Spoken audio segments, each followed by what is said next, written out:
ఆశ్చర్యకరుడు, ఆలోచనకర్త, నిత్యుడగు తండ్రి, సమాధానాధిపతి అయిన యేసుక్రీస్తు పరిశుద్ధ నామమున ఈ ఉదయకాల శుభములు మీకు తెలియజేయుచున్నాను. ఇది నా దేవుని యొక్క ధ్యానము. యోహాను సువార్త 6వ అధ్యాయము 49వ వచనంలో ప్రభు మాట్లాడుతూ జీవాహారము నేనే అని అంటారు. జీవాహారము అనగా జీవింపచేసేటువంటి ఆహారము అని అర్థం. కాబట్టి జీవింపచేసేటువంటి ఆహారాన్ని నేనే అని ప్రభు అంటున్నారు. ఈ లోకంలో శరీర పరంగా జీవిస్తున్నప్పుడు శరీర పోషణ కొరకై మనము ఆహారాన్ని తీసుకుంటూ ఉంటాము. అలాగే ఆత్మ సంబంధమైనటువంటి జీవము కొరకు కూడా ఆహారాన్ని తీసుకోవాలి ప్రియులారా. ఆ ఆహారము ఏమిటి అని ఆలోచన చేస్తే ఆహారము ప్రభువే. అందుకని ఇక్కడ మాట్లాడుతూ అంటారు, మీ పితరులు అరణ్యములో మన్నాను తినెనను చనిపోయేరి అని అంటారు.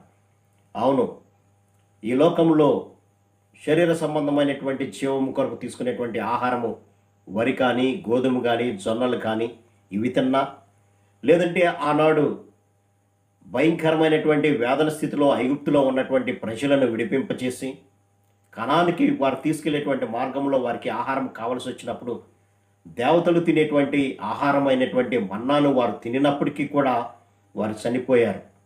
కానీ ఇక్కడ ప్రభువు మాట్లాడుతూ, మీ పితరులు అరణ్యములో మన్నాను తినినను చనిపోయారు, అయితే దీనిని తినువాడు చావకుండున్నట్లు పరలోకం నుంచి దిగి వచ్చిన ఆహారం ఇదే అంటారు. కాబట్టి వారు చనిపోయారు, కానీ నీవు నిత్యము జీవము కలిగినటువంటి స్థితిలో ఉండాలంటే పైనుండి ఆహారముగా దిగి వచ్చినటువంటి నన్ను మీరు భుజించాలి అని ప్రభు అంటున్నారు.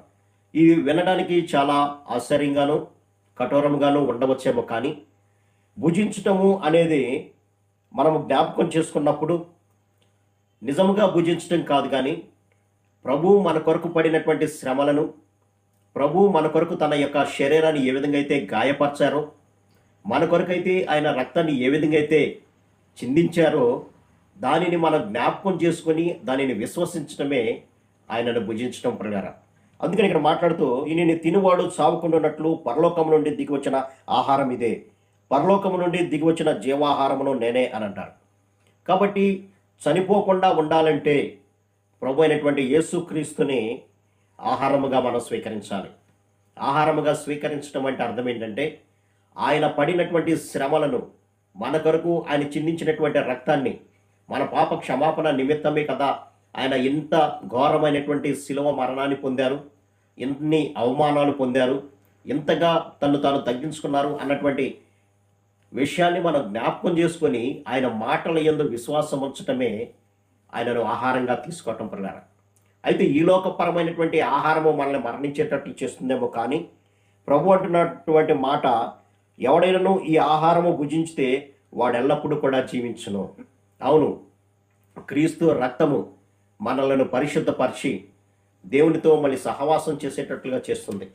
అయితే ఈ మాటను విశ్వసించిన వాడు శరీర సంబంధంగా అయితే మరణించవచ్చేమో, కానీ ఆత్మరూపముగా మరణించడు ప్రియులారా. అందుకనే 5వ అధ్యాయంలో కూడా మనం గమనిస్తే 24వ వచనంలో, నా మాట విని నన్ను పంపిన వాని యందు విశ్వాసం ఉంచువాడు నిత్య జీవము గలవాడు అని అంటాడు. కాబట్టి క్రీస్తుని విశ్వసించడం ద్వారా, అనగా ఆయనను భుజించడం ద్వారా ఎవరైతే ఉంటారో వారందరికీ కూడా జీవించేటువంటి అధికారము ప్రభు ఇచ్చాడు పిల్లల. ఎవరికి ఇచ్చారు అని అంటే, నేను ఇచ్చు ఆహారము లోకమునకు జీవము కొరకైనటువంటి నా శరీరమే అంటారు.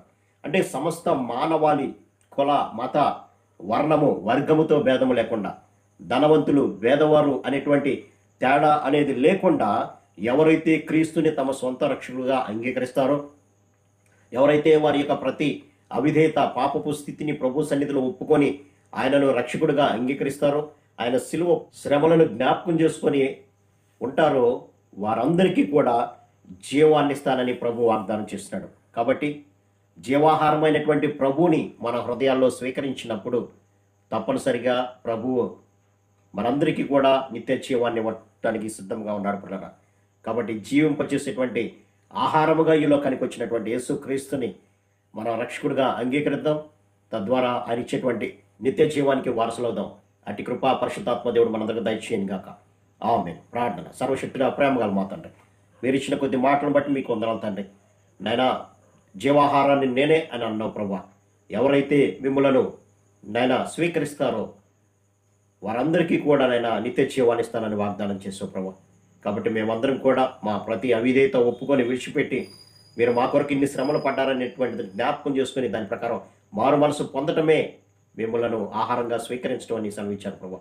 కాబట్టి మా అవిధేయతలు ప్రతిదీ కూడా ఒప్పుకొని మీ సన్నిధికి వచ్చి మారు మనసు పొందే భాగ్యం ప్రతిబడికి దయచేయమని యేసు నామమున అడిగి వేడుకొంచున్నాం తండ్రి. ఆమేన్. God bless you.